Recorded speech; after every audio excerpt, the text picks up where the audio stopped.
So today's video, we're going to be making my take on a quiche Lorraine. Absolutely delicious. There's nothing better on a red hot day than having a nice cold piece of quiche with some salad. What we're going to do to begin with is get a very small knob of butter and we're just going to rub this round a pie dish. Not 100% sure what size this pie dish is, but just get one that you think is going to be fitting. Then what we'll do is I've got some store-bought pastry here, so this is some short crust pastry. You can absolutely make it yourself if you want, but there is nothing wrong with the stuff from the shop. Quick, cheap and convenient.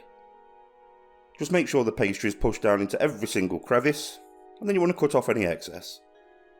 Don't throw the excess away, you can make some cheese straws or something out of it. Now this part's quite important, we need to make sure we prick the bottom with a fork. This is going to stop you from getting a soggy bottom. Nothing worse than a soggy bottom on a quiche. Now what we're going to do is a method called blind baking. So this will part cook the pastry, but it won't cook it all the way through. So what you should do is get yourself some baking beans. Now I don't have any baking beans because I'm cheap. So I'll just get a piece of parchment paper, a couple of bags of boil in the bag rice, and then just pour the rice in there. What that will do is just weighs down the bottom so that the bottom doesn't rise up. We're then going to put this into an oven at 180 degrees Celsius for about 15 to 20 minutes. Like I say, the idea is not to fully cook the pastry, but just enough so that it goes firm.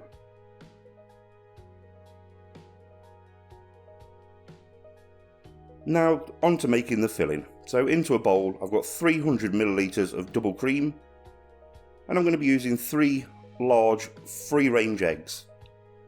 Make sure you pick any shell out because that will be crunchy and horrible and it won't taste very nice. So in we go with our 3 eggs, and then you just want to give that a really good season with some salt and pepper. And then we literally just whisk all that together so that it's all combined in. Pop that in the fridge until we need it later on. So into a pan I've got a knob of butter. Now I'm going to be using spinach here, so I've got a whole 500 gram bag. It's going to look like it's way too much, but trust me, it will wilt down to virtually nothing. As you can see in the pan, it looks really overcrowded, but trust me, it wilts down to literally nothing.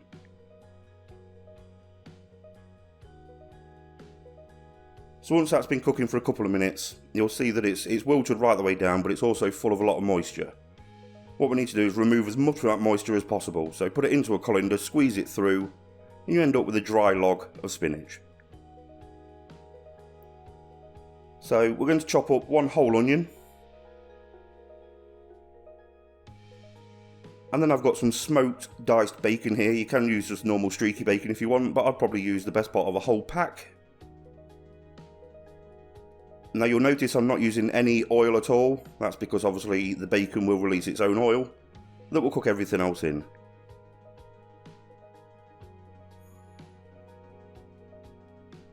So once your bacon's started to release all its fat, this is when we're going to add in the onion. Just going to fry the onion off for a couple of minutes so that it obviously starts to go a little bit opaque and a bit see-through. And then back to your spinach. What you want to do is just get a knife and just run a knife through it just to really finely chop that spinach up. You don't want big chunks of spinach in the quiche.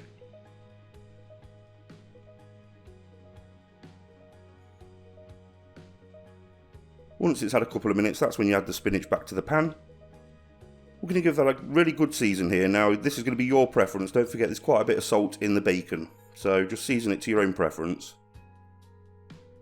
Once that's cooked, it's time to assemble everything. So you will notice that my pastry dish at the bottom, it's not fully cooked. I could have done with an extra 5 minutes, but hey, I'm confident I won't get that much of a soggy bottom.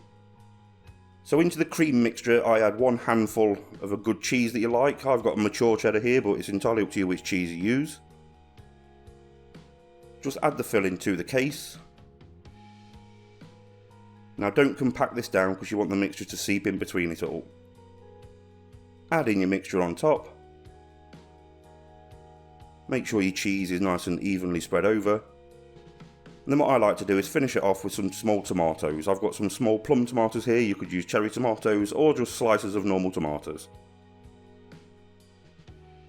Now we're going to place this into a preheated oven at 140 degrees Celsius for about between 30 and 40 minutes. Just keep an eye on it, you'll know when it's cooked, because it won't be like jelly anymore. Once it's cooked, it looks absolutely delicious, guys. Thank you so much for watching. Hope you've enjoyed this video. Please don't forget to subscribe to my channel to become part of the family. And I'll see you guys in my next video. Thanks for watching.